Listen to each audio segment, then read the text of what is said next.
느헤미야 9장입니다. 9장 11절 말씀. 느헤미야 9장 11절 말씀부터 17절 말씀까지 보겠습니다. 9장 11절 말씀.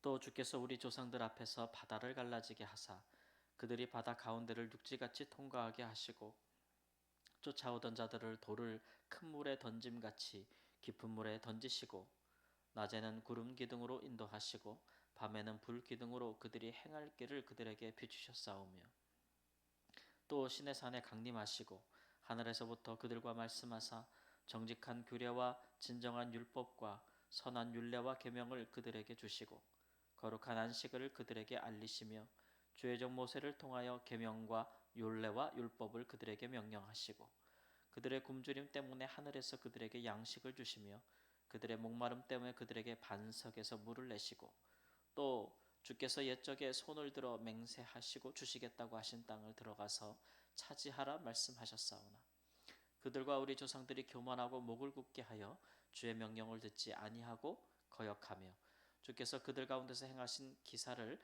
기억하지 아니하고 목을 굳게 하며 패역하여 스스로 한 우두머리를 세우고 종되었던 땅으로 돌아가고자 하였나이다. 그러나 주께서는 용서하시는 하나님이시라 은혜로우시며 긍휼히 여기시며 더디 노하시며 인자가 풍성하심으로 그들을 버리지 아니하셨나이다. 아멘. 또 이제 과거를 돌아보면서 이스라엘 백성들에게 하나님께서 광야에서 그들을 먹이시고 또 마시우게 하고 무엇보다도 시내산에서 하나님께서 그들에게 이제 거룩한 율법을 주신 일에 대해서 이제 이야기하고 있습니다. 이 율법은 이제 사람들이 당시에 뭐 왕들이나 또는 왕 밑에서 있는 신하나 관리들이 만들어낸 것이 아니고 이제 하나님께서 중요한 율법들은 모세를 통해 직접 주시고 그 다음에 다른 여러 가지 사항들은 이제 모세가 정하여 준 것이죠.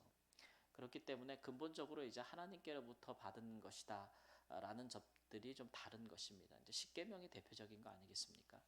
그래서 우리가 총 율법의 개수를 하면 600여 개 정도 되는데 그 중에 십계명이 이제 핵심적인 것이라고 할 수 있죠. 그러나 이 십계명은 당시에도 또 그 당시 신명기에 나오는 600여 개의 율법은 당시 그 어떤 민족과 나라에도 이 같은 법을 가진 민족이 없었다. 예, 시기적으로 그렇죠.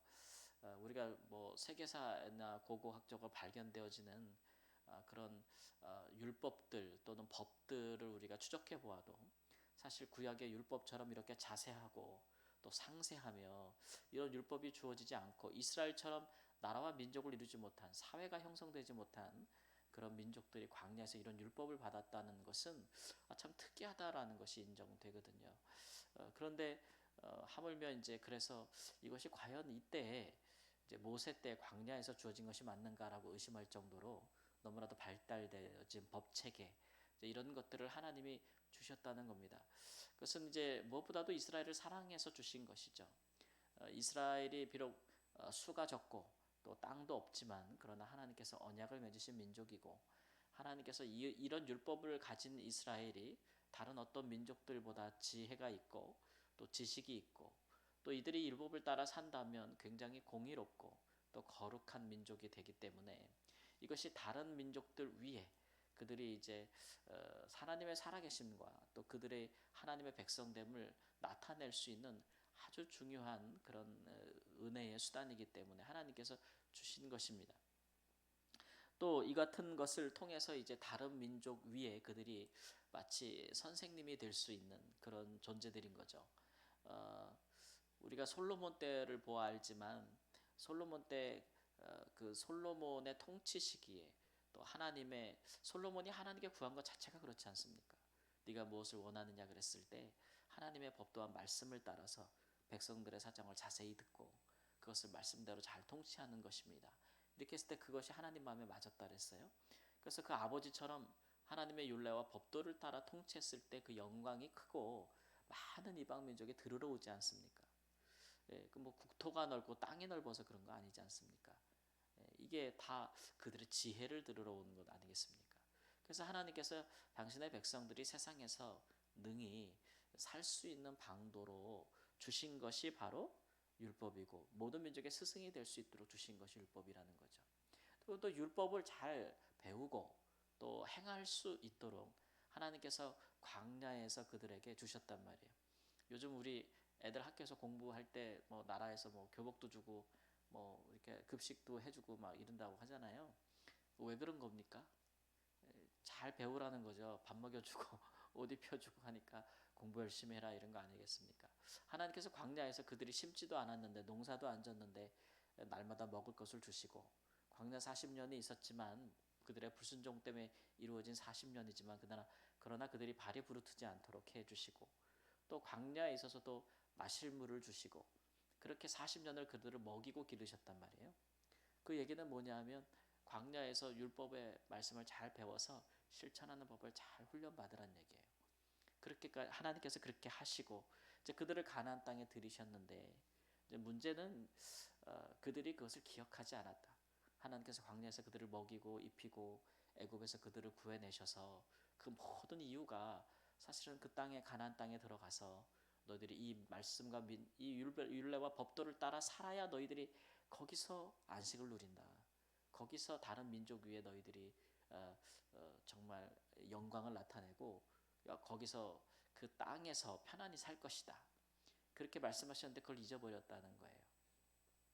이스라엘 입장에서 보면은 하나님께서 그들에게 다른 민족에게 없는 율법과 율례를 주시고 또 광야에서 친히 그들을 만나 주시고 여러 가지 뭐 성막과 성례 이런 것들을 허락하신 것은 큰 은혜와 축복인 것은 맞습니다. 그러나 이제 그런 은혜와 축복과 선물을 받으면 또 일종의 부담도 또 생기죠. 이런 것들이 이제 거룩한 부담이라고 하는데 큰 은혜와 선물을 받으면 사람이 또 이것을 받아서 잘 사용해야 된다. 내가 참 잘해야 된다라는 부담도 생기지 않습니까? 하나님께서 이스라엘에게 이 같은 율법을 주신 것은 좋은 것이기는 하나 또 그대로 살지 않으면 그들에게 오히려 득이 되지 않는 이 말씀대로 살지 않으면 해가 되는 그런 것도 있기 때문에 율법은 축복임과 동시에 행하지 않으면 저주가 된단 말이에요. 그러니까 좋은 것과 동시에 큰 부담이 되는 거룩한 부담이 되는 일들인데 그럼에도 불구하고 하나님께서 그들에게 주시면서 또 하나 주신 은혜가 있다. 그것은 뭐냐면 만일 너희들이 지키지 못할 시에는 끝이야. 뭐한 3-4번이면 끝난다. 뭐 이렇게 해가지고 하신 것이 아니라 하나님이 율법을 주시면서 그들에게 용서에 대한 은혜도 주셨다는 거죠. 그게 속죄 제사 같은 거 아니겠습니까? 지킬 수 없다는 것이죠. 그러나 지키려는 마음이 중요한 것이고 그것이 하나님을 경외하는 것이고 너희들이 혹 지키지 못한다 할지라도 하나님 앞에 와서 진실로 속죄하면 너희들의 죄가 용서받을 것이라는 겁니다. 그래서 거룩한 부담도 주셨지만 그러나 그 부담이 너무 커서 무너지고 영혼이 무너지는 그런 것들을 허락지 아니하시고 언제든지 소생할 수 있고 회복할 수 있는 마음.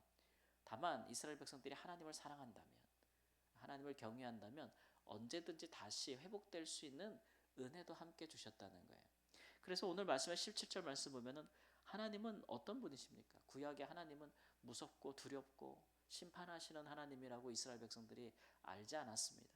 그들은 어떻게 아냐면 은혜로우시며 긍휼히 여기시며 더디 노하시며 인자가 풍부하시다. 결코 그의 백성을 버리지 않는다. 하나님을 그렇게 알았다는 것이죠.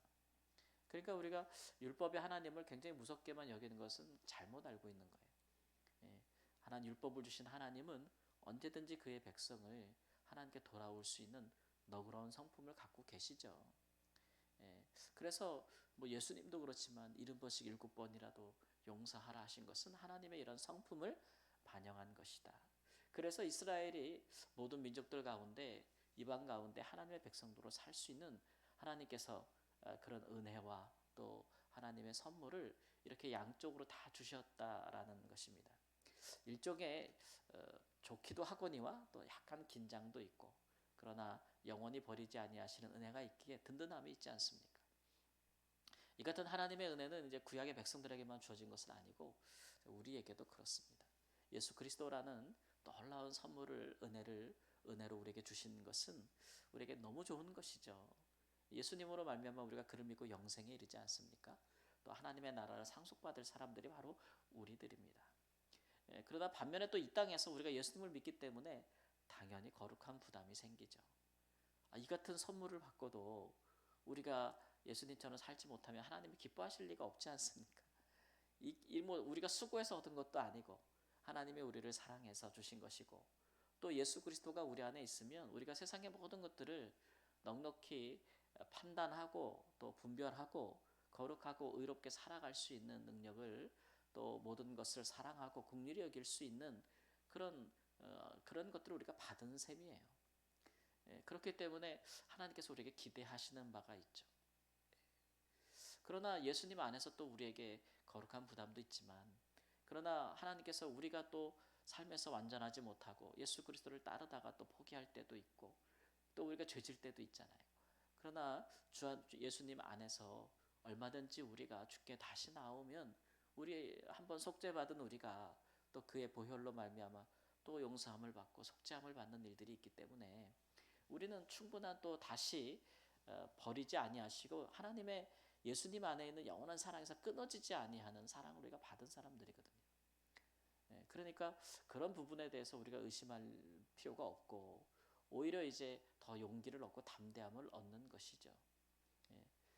그런 부분들 우리가 꼭 기억해야 될 하나님께서 우리에게 주신 은혜라는 것이, 다만 우리가 이제 예수님 안에서 받은 이 놀라운 은혜와 선물과 사랑, 은혜와 자비, 이런 것들을 우리가 너무 값이 싸게 여기면 오늘날과 같은 그 문제가 생기는 겁니다. 그러니까 용서라는 것이, 우리도 남을 용서해 봤지만 용서라는 것이 쉽지 않잖아요.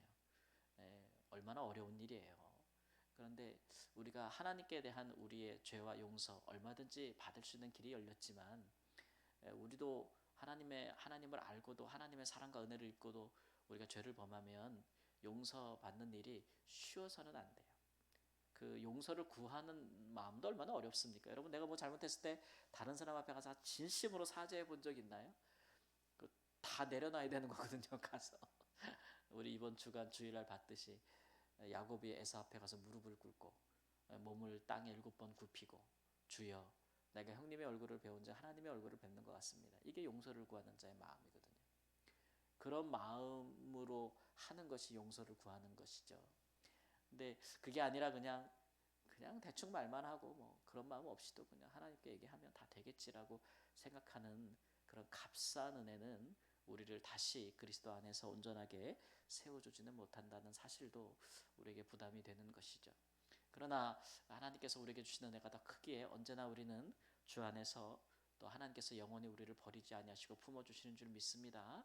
그러므로 담대하게 부족함 없이 그리스도 안에서 오늘도 최선을 다하시고 하나님 믿는 사람답게 담대하시고 모든 일을 행하여 주님께 영광을 돌리고, 혹시 부족한 점이 있어도 우리 주님께서 고치시리라 생각하시는 은혜 안에서 강한 자의 모습으로 사시기를 우리 주 예수님의 이름으로 축원합니다. 아멘. 주님, 우리에게 주신 것들이 무엇인지를 알고, 또 하나님 우리에게 베풀어 주신 은혜가 무엇인지도 알며, 하나님께 받은 은혜가 있으면 또한 우리에게 부르심도 있고, 혹이라도 우리가 부족하기에 하나님 아버지 영원히 또 그 하나님의 부르심에서 우리가 스스로 하나님 부족하여 포기할까봐 우리를 긍휼히 여기시며 자비하시고 끝이 없으신 주님의 인자하심이 우리 가운데 있음도 감사드립니다. 우리를 향한 하나님의 이러한 선한 마음과 또 자비하시고 은혜로우신 또 용서하시는 하나님의 크신 사랑을 생각하면서 날마다 그 안에서 풍요로운 삶, 주 안에서 하나님을 아는 것으로 하나님 풍요로운 삶을 살 수 있도록 인도해 주시고, 하나님을 아는 지혜와 지식이 우리의 모든 상황 가운데 선을 행할 그 능력이, 선악을 분별하는 그 지혜가 우리를 가면 세상에서 하나님의 사람으로 가정과 우리의 일터와 하나님의 교회를 바로 세우고 우리가 사랑하는 이들을 온전케 하는 일에 쓰임받게 하여 주옵소서. 이 새벽에도 하나님 주님 앞에 기도하며 우리에게 주어진 일들과 영혼들을 위하여 간구할 때에 그들 가운데 하나님의 선한 사랑과 은혜와 자비가 임재하게 하여 주옵소서. 존귀하신 예수님의 이름으로 기도합니다. 아멘.